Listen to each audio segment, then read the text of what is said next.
All right, I mean, we really got to talk about this anime right now. Now, I'm gonna be honest, I loved this manga. I liked it so much that I went out and bought it because I think it's really, really cool. It has excellent art in it and the story is good. But oh my god, the anime up. Welcome to Atrocious Gameplay, where today we are going to do an amazing or atrocious review over the first season of Peach Boy Riverside, which concluded yesterday. Now, in this video, I'm going to give you my real takes, no fluffing, none of that stuff. I'm going to give you the real feelings that I have about this. And truthfully, this is going to be the first kind of style like this on my channel, so please leave me feedback in the comments of how you like it, what I could do differently, what I should do more of, things like that. Because honestly, the next several videos are going to be this type of thing because I've got like 4 other season enders this week. Now, you're probably one of 2 people here. Either 1, you're trying to decide if you want to watch this anime, or 2, you've already watched it and you kind of want to see the opinions from other people. Now, there's a time down here. You can skip ahead to that time if you want to avoid spoilers. You just want to hear my opinion. You want to hear the watch order that I have. I made a watch order for this anime. I'll touch on that later. All you got to do is just go to that time below. And while we wait for you to do that, please make sure again to like, comment, subscribe, all that stuff really helps out the channel. The anime content y'all have been loving, so let's just keep it up and let me know how you felt about Peach Boy Riverside. I'd love to discuss with you in the comments how you felt, especially about this anime. I really just want to talk to people about it. Now that everyone who didn't want any spoilers is over the other side of the video, let me just give you a quick synopsis for anyone who doesn't really know about this. So in Peach Boy Riverside, you follow a princess named Sally who lives in a fantasy world that includes demi-humans, humans, and Oni, or ogres and demons and stuff. Keep in mind though that all of these races, these different races and creatures, hate each other. And one day at the castle, Sally comes across Mikoto Kibitsu, who ends up traveling into Sally's kingdom, and Sally, being someone who wants to see the world, is inspired by Mikoto. After Sally and Mikoto go separate ways and Sally ends up leaving the castle to travel, her goal quickly becomes to find peace and prosperity between the different races and end up living in harmony. What Sally doesn't realize though is that her and Mikoto have this power somewhere along the lines of called Peach Boy power. Basically, it's wiping out the entire Oni population with superhuman strength. Sally, wanting to bring peace and prosperity between the different races, obviously wants to utilize this power for peace. Mikoto, on the other hand, really just wants to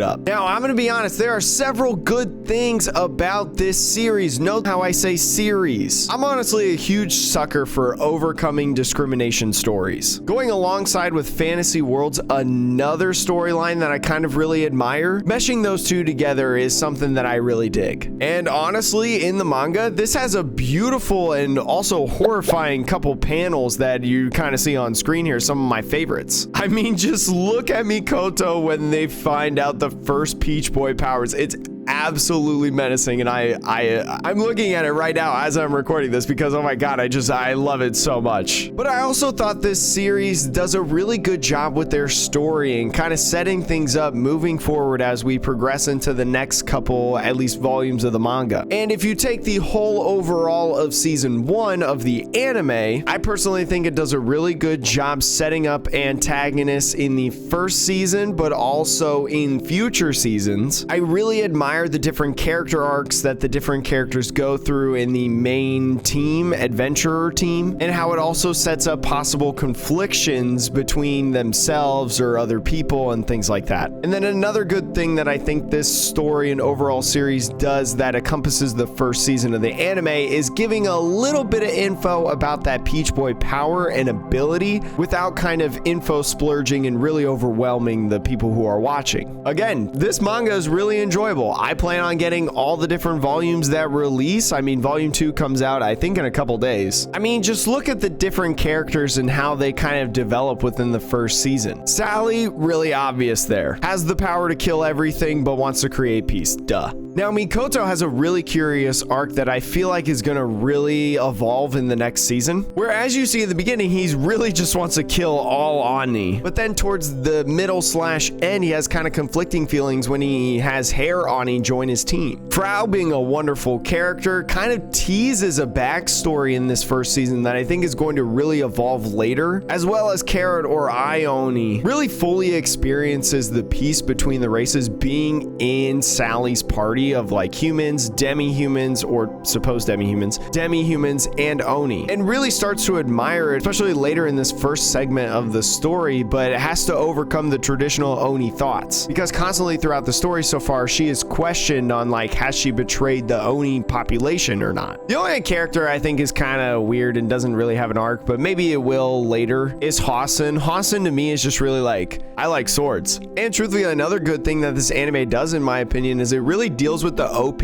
powers that Mikoto and Sally have, and actually kind of make it interesting. It's not just a short like, I punch you die situation. I mean, that's what it boils down to at the end, but they kind of put things in the middle there to get more tension. Like during the Tree Oni arc, trying to originally make peace not only between the Oni and everybody else, but also between the reptilians and the elves, as well as even saving Hair Oni from betrayal from Tree Oni. And then also, we always have to mention Mikoto letting Imperial Oni go. I find that to be very interesting, that I think we'll delve out later in the story. Now, I'll just go into the really bad stuff, because I'm sure a lot of you are waiting for me to say this, but this anime was like released out of order. Now, I kind of understand why they released it out of order, and don't get me wrong, it can totally work that way. I'm looking at you, Detective Is Already Dead. But in my opinion, the difference between Peach Boy Riverside and the Detective Is Already Dead is that the Detective Is Already Dead doesn't clash too much together to make things confusing, and then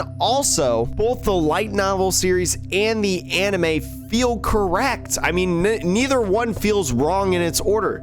Whereas Peach Boy Riverside, I feel like there's a lot of things that are wrong when they aired the anime. Okay, sure, I need to get my blood pressure down real quick. And I will admit, when I first watched the anime, I hadn't read the manga yet. And although I was confused a couple times during the anime watching that first season, I didn't really understand why I was confused. But then once I read everybody's comments about how they were feeling throughout the season, and then getting into the manga, reading the first 25 chapters online, I started to find reasoning as of why I was confused and kind of upset. Now, the relationship between the Tree Oni arc and Hair Oni joining Mikoto, honestly, in the anime does not make sense in my opinion. This is one of the bigger points. In the anime, Hair Oni joins Mikoto before the Tree Oni arc, which when you watch it first cast aside the manga, you're like, okay, maybe she has like some sort of underlying plan because she joined Mikoto, and then she's teaming up with the Onis and like doing like, we don't know, because Oni kind of has that same thing being a spy. But then you remember how the Hair Oni rips out her horn, and then all of a sudden in the Tree Oni arc, she like has her horn again. But then when you really read the manga, you kind of really understand why Hair Oni joins Mikoto in the first place. Because the Tree Oni betrays pretty much Hair Oni, and Sally saves Hair Oni. After Hair Oni escapes from that scene with the lizard men and elves and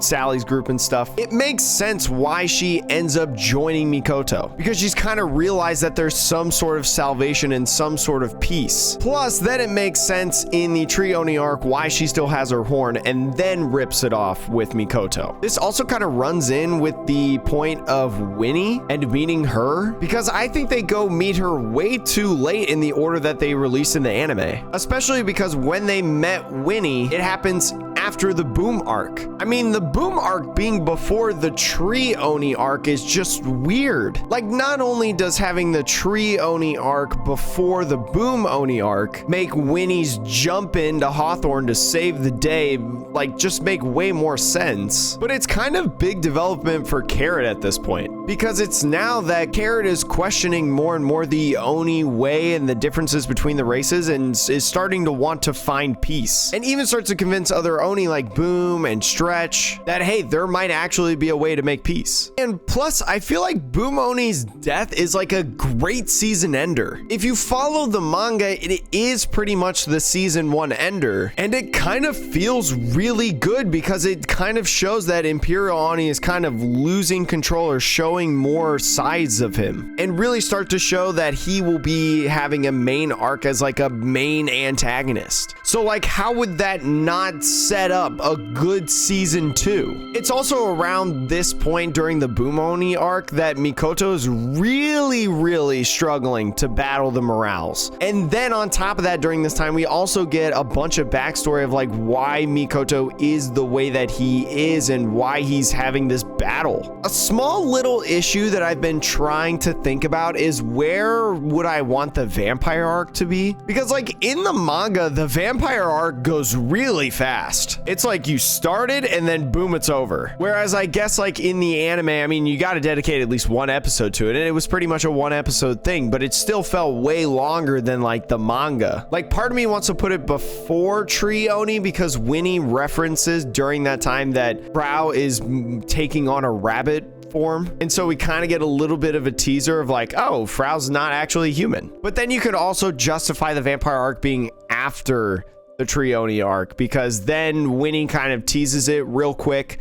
Maybe like you might have missed it, but then at the vampire arc when Frau is fighting the vampire and turns into the, I don't even know what the was. That would make sense as like it teased in the beginning. Now we get a bigger teaser, and then in season 2 or beyond, it'll go into more expansion. But yeah, the biggest issue that I have with this is that it's just out of order. And now that either A, you've made it this far and you now understand what the story is, or B, you skip to this point to hear my overall opinion, I am 100% believer that you should read this manga. Now, personally, I read this manga online originally. You can read it for free on the website that I've got listed right here. The link to it will be in the description below. But again, I think the manga is a really great story that I think a lot of people would enjoy, especially if you're gonna read it for free. It's got beautiful art. Again, it's just better than what the anime produced. The anime itself, though, I'm truthfully gonna give it a 6 out of 10. Now, you may personally think a 6 out of 10 is a relatively average rating, but for me, it's kind of really low. I am a very easy to please person, and honestly, anything below a 6, I'm probably not finishing. But the story in itself was intriguing enough, along with the good animation in the show. I do think it's well animated. The characters are fun. I like the characters, and I think they have good stories to them. It was worth it enough for me to finish it out for the first season. Now, I probably will watch season 2, but I don't know if I'm probably just gonna read the manga up to the point of where it is translated as of right now, and then just kind of watch season 2 as if it ever comes out. To be honest, we don't even know. It was perceived, I feel like, so badly that it wouldn't surprise me if this anime didn't get a second season. I mean, I truthfully think that they just need to get someone else to put it in the right order for season 2. But honestly, if you want to enjoy this, because especially there's a free option for the manga, please read the manga. Then I would consider the anime to be optional, because again, the anime is in a weird wrong order. You're going to be just like me, confused if you don't know anything about it beforehand. Now, I did make a watch order for this anime in the first season, and I'm just to be straight up with you, this is not like an official order. This is not like an order that you should take to the grave. This is an order that I kind of put together. There are numerous other sites out there on like Reddit forums. I think Crunchyroll comments has some, and other places on the internet that you can Google what should the watch order be. And honestly, this is why I say read the manga first. But right now, I'll give you the watch order that I feel like is pretty good and can give you a more enjoyable experience in the anime. Now, I would personally start off watching episode 4, because episode 4 is pretty much the exact beginning start. You learn who Sally is, you learn who Mikoto is, and Sally sets off on her journey. Then I would move into episode 1. Pretty easy. You meet Frau, you learn about the peach powers, boom. Then go into episode 2. Move on to episode 7, 11, 12, 5, 6, 3, 8, 9, and 10. I didn't want to talk about all of them because I didn't want to give too many spoilers for anyone who was not watching. If you do, though, want to use this, you can take a screenshot right now or whatever, and boom, there you go. This anime is available to watch on Crunchyroll, and that is how I watched it and then organized this watch list that I made. So hopefully that helps you there. And if you made it this far in the video, I gotta say thank you very much. I didn't realize planning this that this anime was gonna give me such a headache headache in order, especially making this video. This video took so long to make, to be honest, because I kept redoing it and I kept getting frustrated. And please, if you made it this far, you might as well like, comment, subscribe. The next several days are going to be filled with anime season reviews, and I would love to talk to you about any of the animes. You know, what you liked about Peach Boy Riverside, what you hated. Do you think a watch order should be different than what I presented? So again, thank you for watching. Hopefully, you know, you enjoyed this, and hopefully you enjoy Peach Boy Riverside, or I helped you make a decision on whether or not you want to watch it. If you want to see some other videos that I got, here's a bunch up here, including a playlist regarding all the anime related videos on my channel. But anyways, thank you again so much for watching. I hope to see you again in the next video. Keep watching anime, and oh my gosh, I hope that you're ready for this weekend, because I am.